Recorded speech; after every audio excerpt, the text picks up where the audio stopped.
Welcome back to another episode of the Underrated and Overlooked podcast. A lot to discuss today. I'm officially back from vacation. Craig got to see a lot of action last week as far as spring games, seeing some of the players play, some standouts from him. So, Craig, what were some standouts from some of the spring games? Yeah, we got a lot to catch up on. I think the big one was last Thursday. Roswell went to Walton, 49-14 win, and I thought that was really interesting because I mean you expected with these spring scrimmages like you don't usually see a team go in there and blow out the other team like that. It's usually like okay, let's just run through our plays. No, Roswell came out there absolutely blitzed them and people that were at the game. Rusty was there. A lot of people said that Roz was looking really good. Walton didn't look so hot. They had a turnover on the first drive. Roswell replaced their entire secondary, but then offensively, KJ Smith, the quarterback, he had a great junior year. He's got Dylan Williams leading that receiving core. He had a ton of incredible catches, and they just had a lot of firepower out there. I think Roswell really stood out. I think you sent me the clip. I was able to actually see it with KJ Smith, and I think the biggest standout for me was his ball placement. I think from year one of him starting to now, I think his ball placement is next level. Where he's able to fit the ball, only receiver can catch it. Receiver's not slowing down to get up to the football. He's leading them in stride, and I think his ability to extend plays too is huge as well. So that's the biggest standout. I think he's taken the jump from last year starting for Roswell into this year, and why he was able to go for 11 for 13. And as you said, that margin is definitely very surprising. 49-14. But the good thing is, it is just a spring game. It is to see where you're at. So good thing for Walton is they can go back, look at the film, get better, work on some things, fine tune, hone up on some things. Going into the summer. But yeah, I mean, I think that was pretty good by KJ Smith. I mean, he had some pretty impressive tape from that game. Absolutely. I had Coach Pruitt on yesterday. He said both those incompletions were drop passes. So comes out there just has a perfect flawless first half.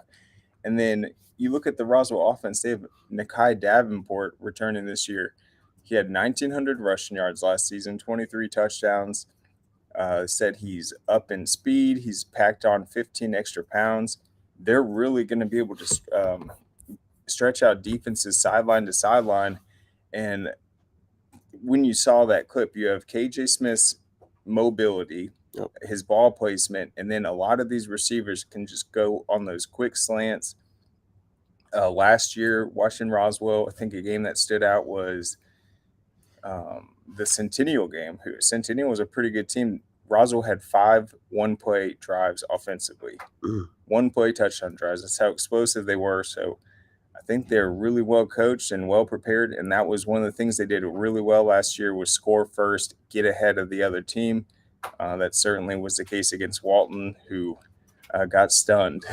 Definitely. And I think the biggest thing for them offensively is there'll be a mismatch, right? Because you have a really good running back in the Kai Davenport who's, underrated. And then you have KJ Smith who can beat you in the pocket as well as extend play. So it's going to be hard for defenses to match up. Do you run kind of that non in the box, right? If you try to load up on Davenport, then KJ Smith can beat you over the top, right? If you play more of the zone defenses, you play more coverage, they can beat you in the box when the Kai Davenport running the ball with a good offensive line. So I think, each game, each team is going to have to kind of pick their poison. 100%. Nakai had some runs last year, 90-yard runs, 80-yard runs. But I was talking to Coach Pruitt. He was saying Nakai wants to set his goal for this season at 2,000 yards. So they made it to the semifinals last year. That's one of the reasons he was able to get to that 1,900 mark.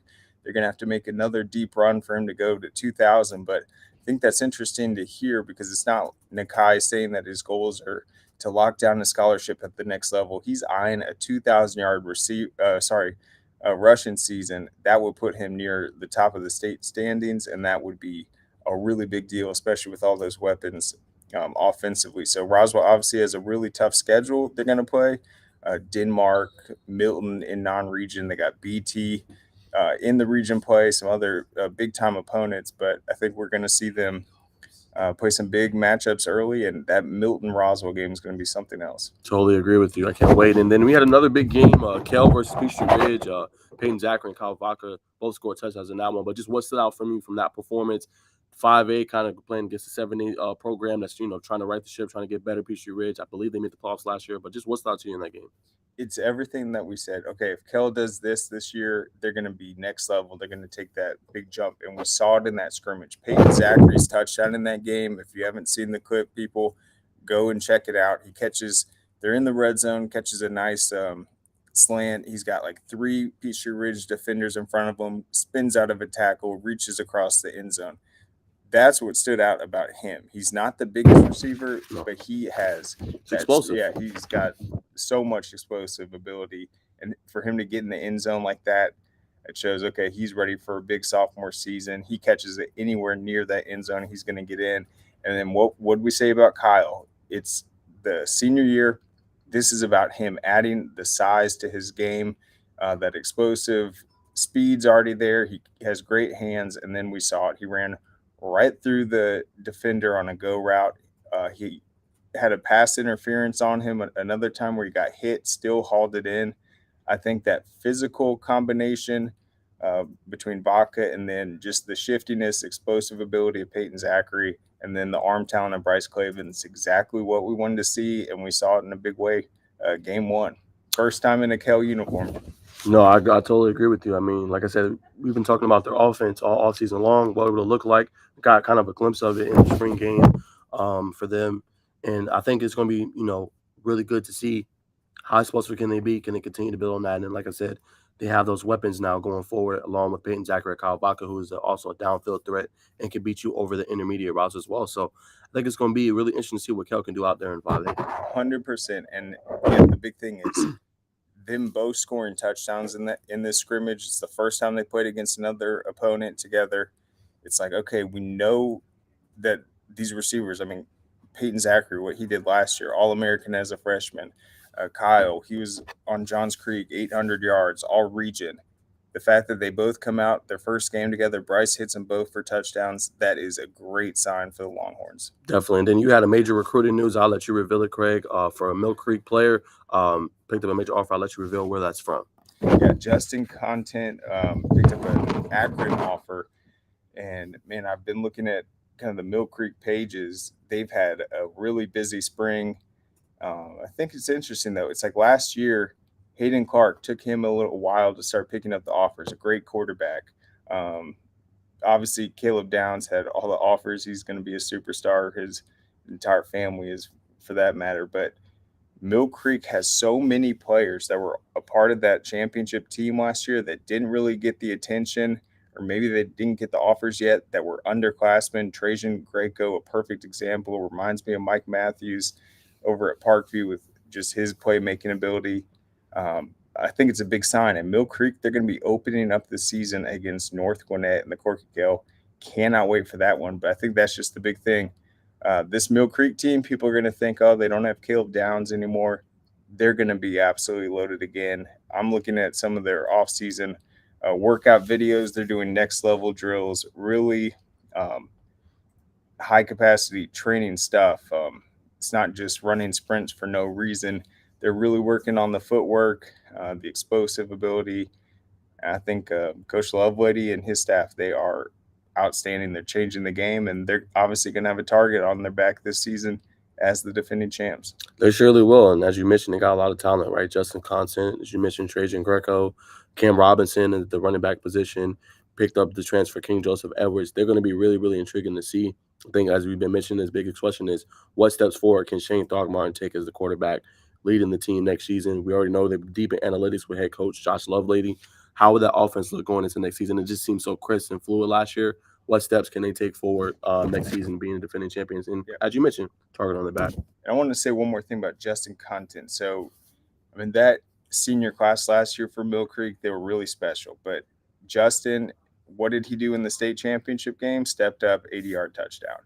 So even though he didn't really play that big significant role last year, he stepped up in these big games. He had a touchdown against Cedar Grove as well, contributed on both sides of the ball. Mill Creek has a ton of guys that are versatile that kind of move around. So I think that experience last season, having a big touchdown in the state championship, that's obviously a confidence boost. I think he's really motivated this offseason. He's starting to pick up these offers. So So there's got to be probably 8 or 10 guys on Mill Creek that just in the last month have been really starting to build that recruiting profile, and I think they have a big opportunity right away against North Gwinnett. Definitely. And then before we transition, I got some recruiting news to reveal as well. But Craig, any other? I know it's major springers across the state of Georgia. Just any other major things you saw or any standouts far as the landscape of Georgia in football? I thought KJ Smith picking up an offer was huge. Alabama State, because I was looking at it after his big, pretty much 11 of 13. That's a huge step. Obviously, there were a ton of people at that scrimmage. He's a dual threat guy. Hey, when is he going to start getting offers? Well, he just picked up his first, and that's just something we've seen. There's kind of like a cascading effect. Once one school gets on board with you, start to come poured in. So that's a good sign for him. I think it's only going to continue to blow up. Watch out for Roswell. We'll see, man. I think it'll be interesting. Definitely out there in 6A. We're obviously going to have Hughes there, Gainesville, Roswell. Some a lot of teams to watch out for going into next season. But let's talk about the major news. Major players setting up visits, major offers for some of these players. I'm going to share the screen with you guys. We're going to start here with Ryan Jenkins, player that was really underrated. I actually unveiled these news right here. He was didn't have any major offers, and now he has over 30 D1 offers. He told me that he's locked in 4 official recruiting visits this summer. He's going to go to Coastal Carolina June 2nd through 4th, which is next week. Iowa State June 9th through 11th. Boston College June 16th through 18th, and then Indiana June 23rd to 25th. And as well, I'm not going to reveal the date, but he is looming for a commitment decision around July. So stay tuned for that, guys. We will have that live on our show. We'll probably do a special. He's going to reveal where he's going to go to play next season. So stay tuned for that. That'll be really, really intriguing for him. But I thought the big thing for Ryan, Craig, is that he had a spring game. He had 5.5 sacks. Wow. Yeah, 5.5 sacks in a spring game. Half a season worth. Yeah. So I expect him to take even major steps forward next season. He's already blown up in kind of the recruiting world. I think it's going to be more of the same for him. Definitely a guy that was underrated and overlooked and is now starting to get some of that notice and praise. But I thought that was the major thing for me, that 5.5 sacks, man, for a spring game. Yeah, I think Westover, gosh, they were in such a tough region last year with Bainbridge. That's a state championship caliber program. You got Cairo in there, a really talented South Georgia. They're obviously over in the Albany area. I think last year was tough. Aren't really familiar with those programs necessarily. Remember, they'd usually play like the Thompsons or whatever. So some of those margins were pretty wide. I think Bainbridge beat them by 30 or 40. Yeah. They were 3-8 overall, I think. So they had a competitive year, but I mean, if they can just stay in those games, earn themselves a playoff spot, and keep doing what they're doing, I think a lot of those players, that is a program that has produced a lot of college talent for sure. So definitely, Westover, they are no joke. Yeah, I totally agree. So he's going to be a name to watch next year. I think he was top 10 in sacks last year. So we'll see what kind of a season he has. But he's definitely hungry, definitely wants it, and can't wait to see how his senior year plays out for him. But other news, 2026 linebacker for Alpharetta, Ashton Moore picked up another major SEC offer, has 3 SEC offers for him in the past week, essentially. Is beginning to kind of blow up. I think he has Ole Miss, Arkansas. I think other teams are starting to become interested as well. So I think it's intriguing. I got to talk to him a little bit. Said he's blessed. I'm truly blessed. It feels good to be able to get this recognition and achieve my dream. So another player for Alpharetta, I think next year to see out there in 6A. Yeah, he'll have his hands full. They got Roswell, that season finale. Yeah, that was a region championship last year. Yes, it was. So I mean, you're going to be playing defense against that Roswell offense. So a big opportunity, underclassmen already on the radar. Yep. So I think that'll be a big time storyline to follow for sure. Yep. So that was the news I revealed on a vacation as well. And then the last one was 3-star Maurice Davis. He also announced his 3 official recruiting visits set up for the summer. June 9th, he's going to Louisville. June 16th, Ole Miss. And then June 22nd to USC. Oh, I put USC. I'm USF. Dang. That was me. But yes, so second in hurries and sacks last year for him. But again, major offers. had a really good season last year for Doherty. Yeah, Doherty was really good last year. I finally learned how to pronounce it by the playoffs. But yeah, they were knocking on the door of a potential finals appearance last season. Yeah. They're absolutely loaded.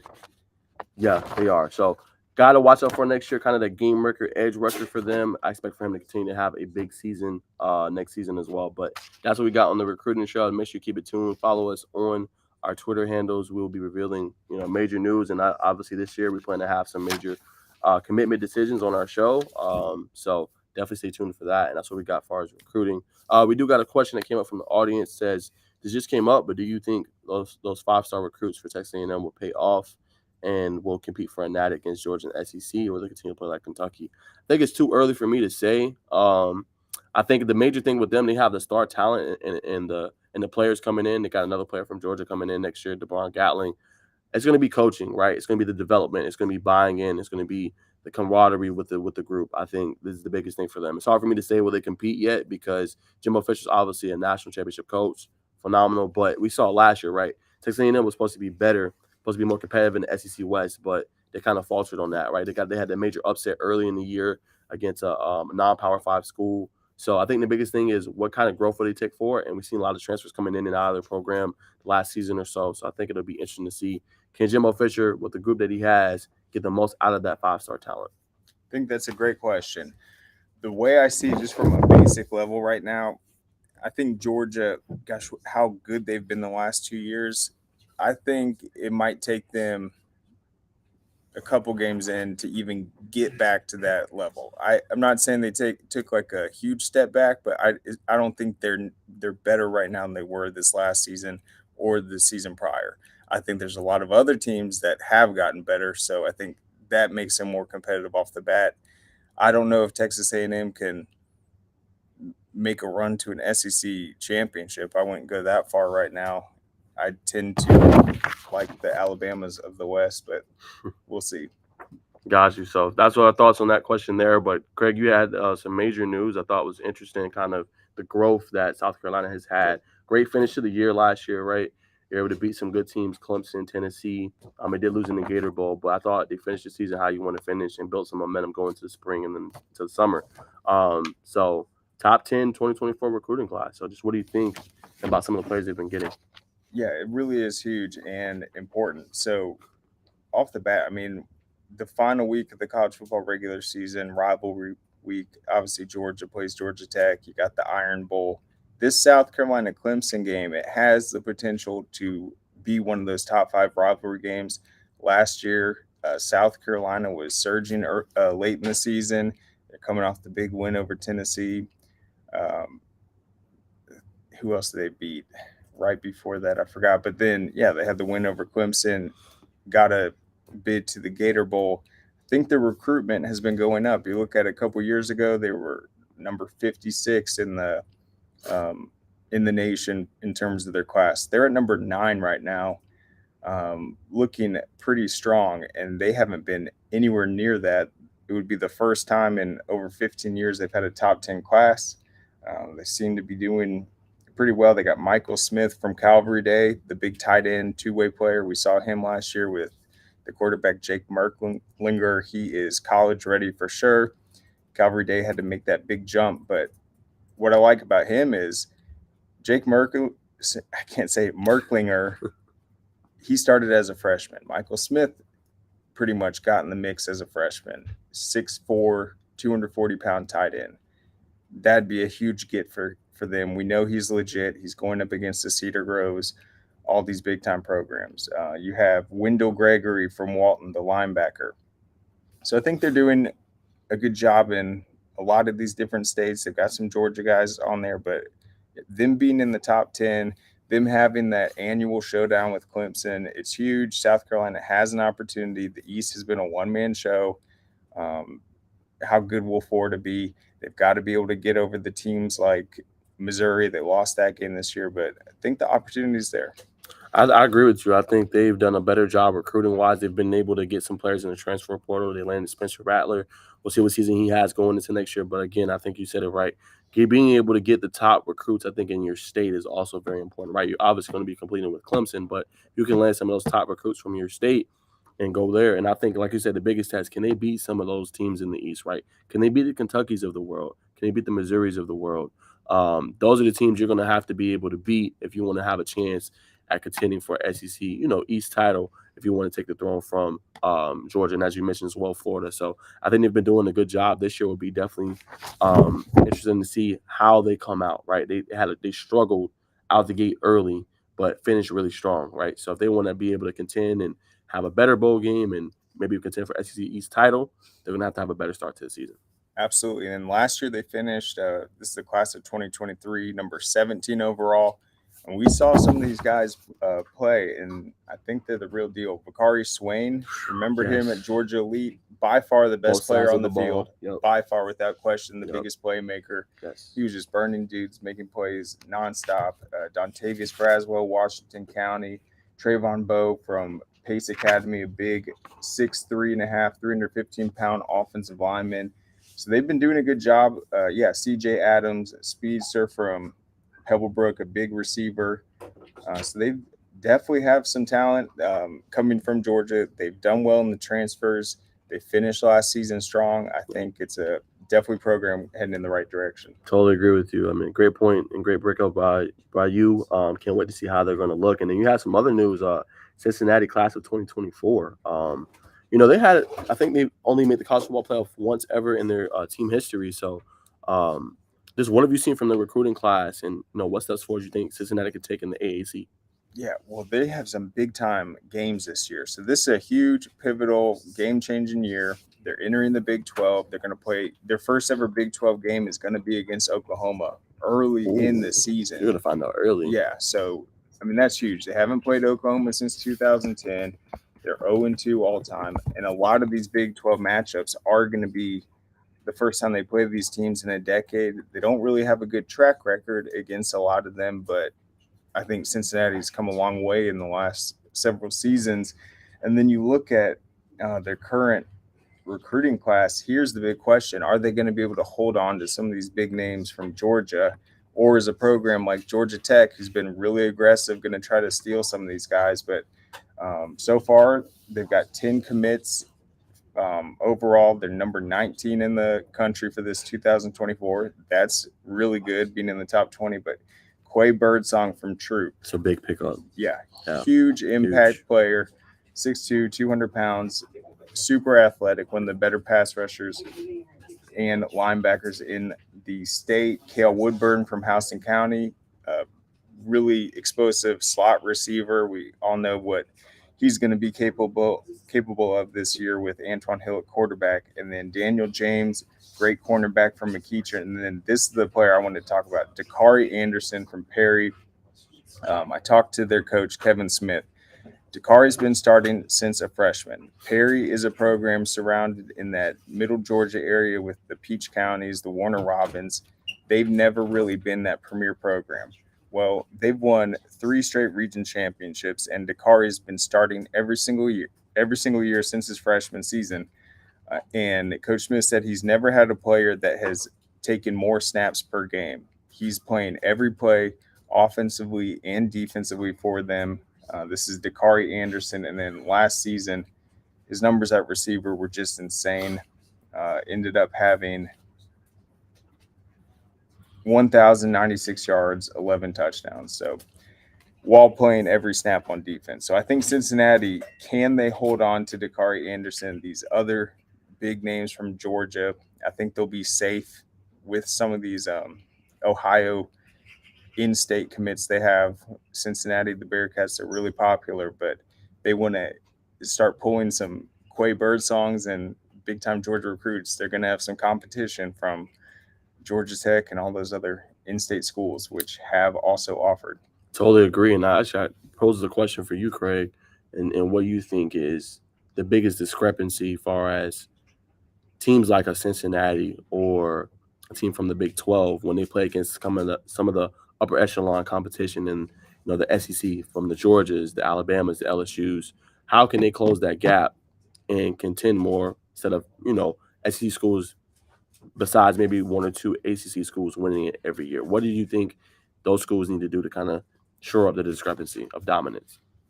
It's going to be really tough because you look at their typical schedule, it's like playing in one of these Power Five for an entire season is way different than just having the 2 to 3 big Power Five matchups. So it's about doing it all season long. There's no room for error. It's like there's a little room, but not much. So, I mean, if they come out and fall to your Oklahoma's early, it's like that's really going to derail the season. So I think it's just a big opportunity. But Cincinnati, I mean, anyone that has followed college football the last few seasons knows that they are playing great and they've had some big time wins. So we'll see. I just think it's going to be a big first year for them moving over to the Big 12, seeing I agree. what they can do. Yeah, I mean, the college football landscape is going to be so intriguing in the next coming years, right? You got the final year of the 4-team college football playoff. Then it's going to expand to 12 teams. Then to start play so much earlier. I think we revealed it a couple shows ago. December, I think 19th, they're going to start. Obviously, I think they should give the top 4 teams bye weeks. I think it's going to be so intriguing just to follow that over the stretch. And then the championship is going to be kind of extended out to kind of a whole month of football. I think will be really intriguing, in my opinion. So I can't wait. And another question we got: any thoughts on Ole Miss football? They're hard to say, right? I almost get like false hope with Ole Miss every year, and I feel like they'll play a SEC West school, Arkansas, or a Bama or LSU, and then they'll lose the game, and then that kind of be like their season almost. Like they'll still be competitive, but they will never get back to where they were. So I'm curious to see the job Lane Kiffin's going to be able to do. This going into the season, they got some major guys I think going to Ole Miss from Georgia, but I think it'll be interesting to see what steps they can take forward. I think Ole Miss. Let me see where they finished last year.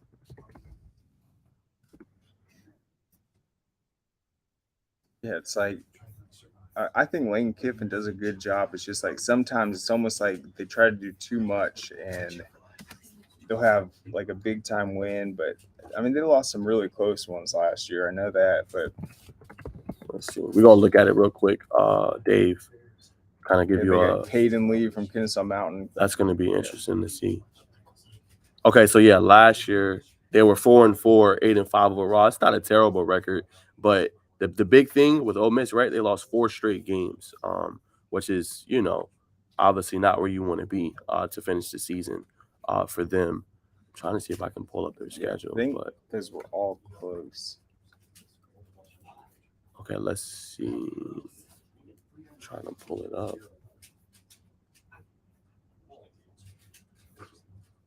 Hold on one sec, Dave. We trying to find. Yeah, why did they list the schedule like that? Yeah, like there's no games from. Okay, I have no idea. here we go. Starting after the LSU. So LSU beat them because they had the win over Auburn on October 15th. So they lost 45-20 to LSU. Beat Texas A&M the next week. Lost to Alabama 30-24. Right. Lost to Arkansas. That was a bad one, 42-27. Lost to Mississippi State 24-22, and then lost to Texas Tech. So yeah, a really bad way to finish the season. I think too, like if you go look at some of those games were obviously 1-score games. So again, their biggest thing will be I think their quarterback position, right? Obviously, it'll be interesting to see their SEC media day, what new they're going to have, how their campus looking, how summer ball has been for them. But I think the biggest thing Ole Miss has always been, right? Can you beat the creme de la creme? I feel like every year it's not always Bama, but I feel like it fluctuates, right? I feel like you got Alabama, I feel like you got Auburn, and I feel like you got LSU, right? One of those 3 teams usually wins the SEC West, right? We haven't said that about Ole Miss in quite some time. So I feel like if they're going to have any kind of chance, they have to handle their business in the SEC West. I think it's still, they still have work to do, but it will be kind of interesting to see, how they shake out. Yeah, I mean they're definitely relevant. They can show up and beat anyone, but we'll see if they can put together the whole thing. And obviously finishing stronger is going to be key. Yes, losing 4 straight is definitely not a good thing, but we'll see how that pans out. Craig, any other major news in the college landscape that you want to address before we move to our next segment? Now we can move ahead. Okay, so that's all we got for college news. Keep it locked. We'll have more news next week. I think Craig did a really good job of put in some really good topics today for the show. Very, very intriguing for the recruiting classes. But third segment, we'll obviously put this one first, but we forgot to announce it. But a former Kel player, Scoot Henderson, formed a partnership with Steph Curry. I thought was really, really intriguing. He's going to kind of mentor him while he's in the league. He's going to be probably the consensus number 2, number 3 overall pick. That's very major key for him. He played for G League Ignite, had a really good season with them before kind of transitioning into the NBA. So I think, him being able to kind of already be on the radar, having I think, a legend, a future Hall of Fame player kind of, take him under his wing, I think is huge for him. And it's only going to allow him to be able to, be really good in the league and also be able to have those partnerships off the league with, getting different endorsements and sponsors and things like that. So I think that was huge for Steph Curry to pick him up and for Scoot Henderson's career. I think it's an amazing story. Scoot Henderson is a very motivated and driven player. I mean, for him to go into the G League as a 17-year-old, no one had ever done that before. Reclassify. I mean, looking at his numbers in high school is just ridiculous. He'd have 55-point games, led a Kel team to the finals where they lost to Wheeler back when they were both in 6A, just barely scored game winners against Miller Grove. But what's so interesting to me is like this was before the whole NIL thing. So he says, okay, I clearly have aspirations to be a professional. I'm going to take this $1 million contract. I'm going to be the youngest player in the it's the G League, right? Yes, Okay. it is. Not D League. I always get it confused. But yeah, goes out their first game, it's like 8 points. Second game, 35 points. And then by year 2, he's team captain, just getting better and better. The volume of games he's played compared to what he probably would have if he just went to college, it's insane. He's been doing nothing but playing pretty much professionally, getting ready for this point, doing everything right. His dad's a trainer. We know how game changer they've been for the Kel program. I'm just excited, but my question is like, do you think he still would have gone this route if the NIL was available? That's what's interesting because it kind of came the next year.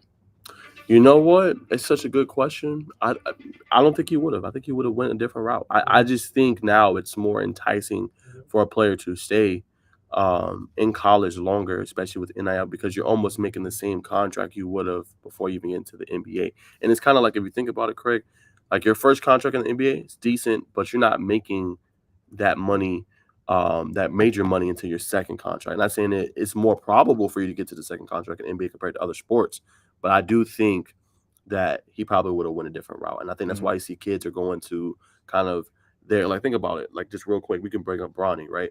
So, he's worth over $6 million, right? He's probably not going to get that his first year in the NBA, right? He might get a couple, like 1 or 2 million, but he's going to school first, and he's able to get that kind of money, that valuation, and those sponsors already have that before he even goes to the NBA. So I definitely think if that was around to the way it was, how big Scoot is, I think Scoot would have went that route. Yep. And so Scoot does have a Puma contract. So that's what is so amazing. It's like the NIL wasn't there. It was right around the corner. He makes this decision, goes into the G League, gets these deals, builds his brand. He's about to be a top 3 pick. But now we have this entire new landscape. So it's like he blazed the trail. That was the right decision for him to basically just hone in and get to work and put himself in this position. But it's so interesting now to think, what would he have done if that NIL was available? Yeah, I think you bring up a great point. To kind of flirt with it a little bit, because it makes you think like, now these players have so many options, right? With the NIL and being able to make money while you're in college, now you're able to really break down what's really best for you and go what you think is good. So I think it's going to be really, really intriguing. I can't wait to see how he plays and how it's going to look. I think it's a great story. Yeah, the conspiracy theorists would say, oh, the NCAA responded to him going to the G League. There, oh, we can't have this. Right. Hey, you guys can come here and get paid out. I'm not saying that happened, but it is interesting. I don't know. And partnering with Steph Curry, that's such a big deal for him. Just someone that's gonna immediately know how to basically take his big paycheck once he gets it and turn it into everything he's going to want to do, just in terms of entertainment, helping other athletes, giving back to the sport, building your own brand. Yep. Yeah, Steph Curry embodies that. No, major news. I don't know if you heard. College football game is coming out next summer, 2024. He actually came up with an agreement. $5 million is going to be dispersed with the players that they want to have their name, image, and likeness. If they want to be on the game, it's going to be dispersed between however many players are in college. But $5 million to the players. I don't know if they're going to come up with a scale for like the marquee players, but that has been in the works, and I think it's official now. Wow, it's gonna be next level. Yeah. Because when the video games came out last, it's like they weren't really online. Now the rosters, it's like the transfer portal and all that. Yeah, it's gonna be real.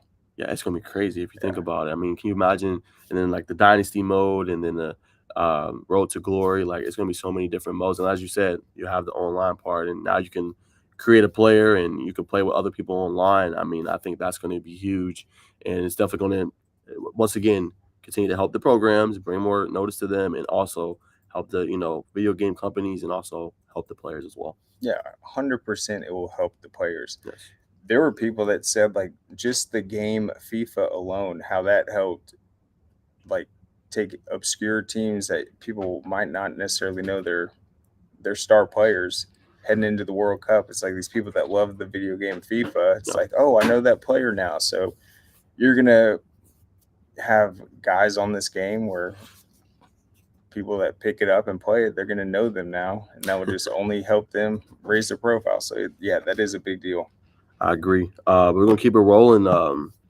Lakers were swept last night, 113-111. I seen some of the series. It was kind of hard for me to see a lot of it, but I seen parts of it. Craig, I'm gonna kind of defer to you. Just what was your majors like? Just standouts. I felt like it's the same old story with some other players, but I heard D'Angelo Russell was not good all series long. I heard like he got benched the last game, and LeBron kind of hinted at retirement. I think that's really interesting as well. So, just what was your takeaways from the series?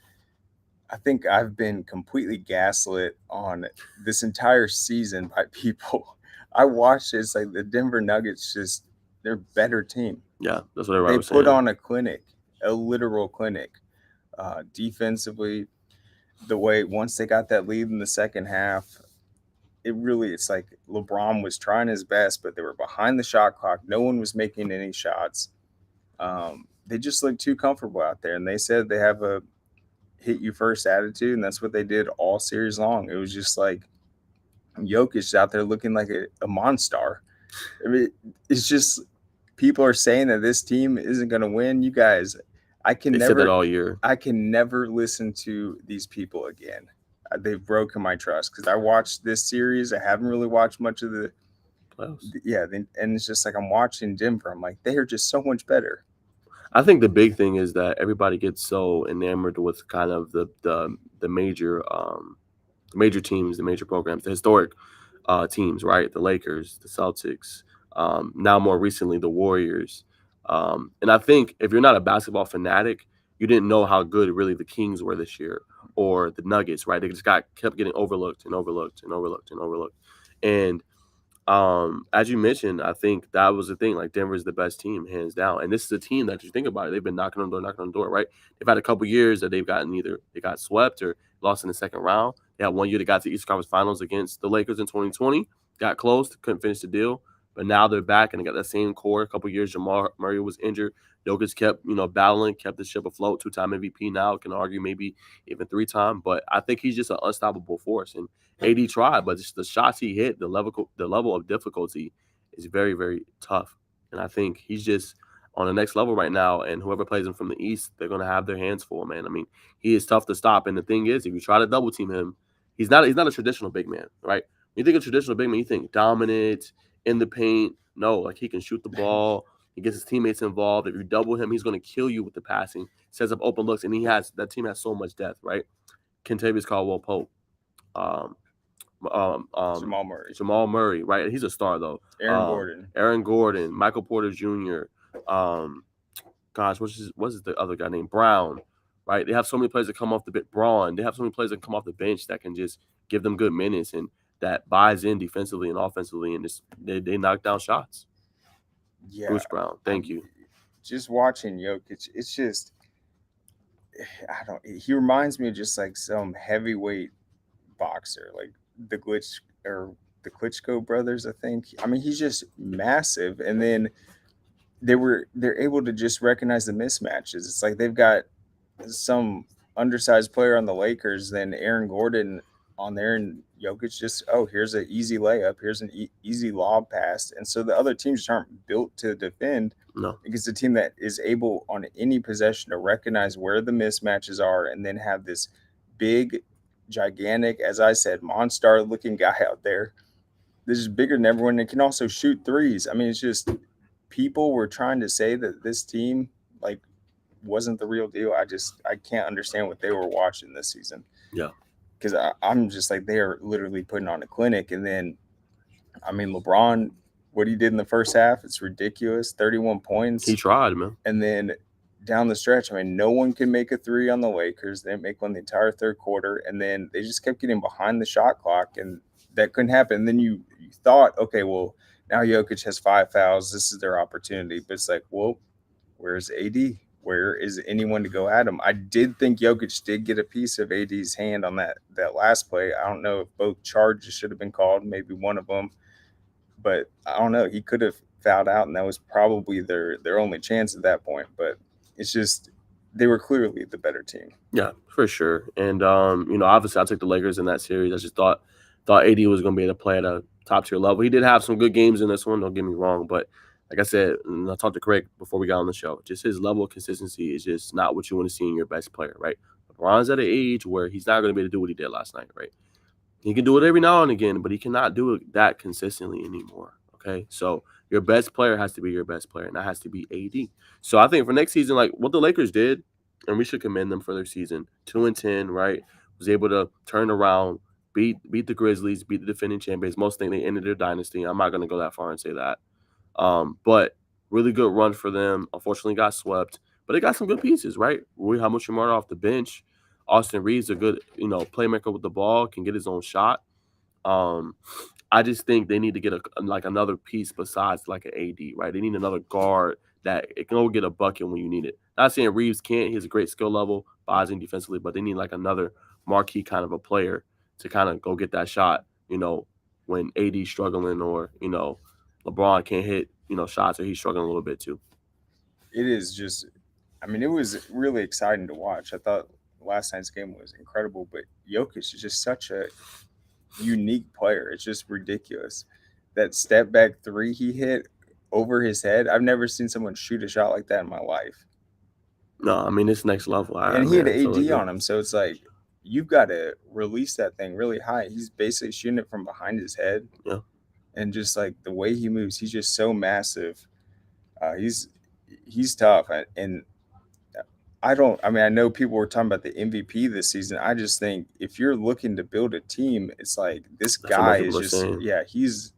he's the real deal. I mean, he's what you want, like you said. I mean, he's a guy that's unselfish. He's not just all about him. And like I said, the thing that's really cool about his game is you'll see teams market like kind of honing on players, right? We've seen that in kind of that game 3 against Miami and the Celtics, right? They started doubling Jimmy Butler, making it tougher for him, which they had some success doing. And you'll see teams do that. They'll kind of blitz a player, but you can't blitz Jokic, right? You can't speed him up. Yep. He plays at his own pace, and if you're going to come double him, he's going to find the mismatch and find the open guy. And 9 times out of 10, that guy's going to knock down that shot or create other chances for their teammates. Yeah, I mean, last night was a basketball clinic for sure. Yeah. So yeah, he gets the conference finals MVP. Or we'll see if they can finish it off. But yeah, it's a huge accomplishment for the Nuggets. I just thought, I mean, credit to LeBron. He played as hard as he possibly could down the stretch. I thought his defense was really good late in that game. I mean, he's guarding guys for the entire shot clock, and then you just have that 3 by Jokic and a couple other big plays by Aaron Gordon. But other than that, I mean, LeBron was really giving his all on both sides of the court. And first ever time in the finals for the Nuggets, so they make history as well. Yep. Yeah, so shout out to them. But let's talk about the other series really quick. Man, I mean, this one has kind of been mind-boggling too, right? The ESPN analytics gave Boston a 97% chance to win and just a 3% chance for Miami to win. So, I mean, just what do you think of that? And Miami is up 3-0. And you can make the argument like Boston is more talented, like way more talented. You can make the argument. But I feel like they just have the will to win. I just feel like Jimmy is Yep. underrated, and I feel like the team around him, I always talk about the undrafted guys, but they know their role, they relish in it. And they got some really good pieces that fits that team, right? They got Gabe Vincent who can knock down those shots. Kyle Lowry coming off the bench as a veteran. I thought Bam Adebayo this series has been really really good, right? Some of his plays have been ridiculous. And that's what I've said about Miami, right? They're gonna need that second guy to step up. And I've always questioned Bam, like you got to be able to do that. And I thought that game 2, 22, 17, and 9 was incredible. And if he could play at a good level like that, Miami has a chance in the next round. Yeah. But he has to play at that level, though. That's the key thing. Caleb Martin's making plays too. Yeah. I picked Boston to get out of this series. This thing's looking like Wheeler against Cherokee. It's like, yeah, seriously. I mean, no offense to Cherokee. It's just like it's been that lopsided. And the big takeaway is just the energy Miami's playing with. It's like they're going out there, they're having these incredible big plays. The stadium's erupting. They're getting hyped up. They're just playing with more energy. I think it's that simple. And then do you think, like a lot of pundits have been saying, they think it's the coaching, right? They think Mazzulla hasn't been doing a good job. Some of his lineup switches, right? Playing Al Horford over Robert Williams, who's a young big who can kind of protect the rim a little bit. Not playing Brogdon enough. Like, what do you think of the coaching? Because a lot of people are saying that Udoka was more of a defensive coach. Mazzulla kind of likes to spread the floor, get open shots, 3-pointers. But I felt like, this too, Craig. I feel like last year, Boston was a lot better defensively than they are this year. And I felt like they were more bought into what he wanted. And I felt like they were kind of more cohesive unit last year, which made them really tough to beat. Yeah, I mean, throughout the playoffs, it's like Boston hasn't really been the gritty dominant team. They've had some impressive wins, but even in the Hawks series, they had some games slip up.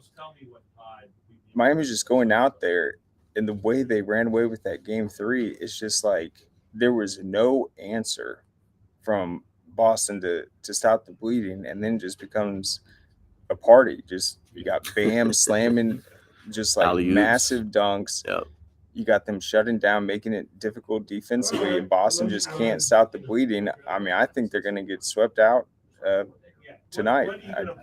I just haven't. Really? Yeah, I haven't Call seen it. Yes.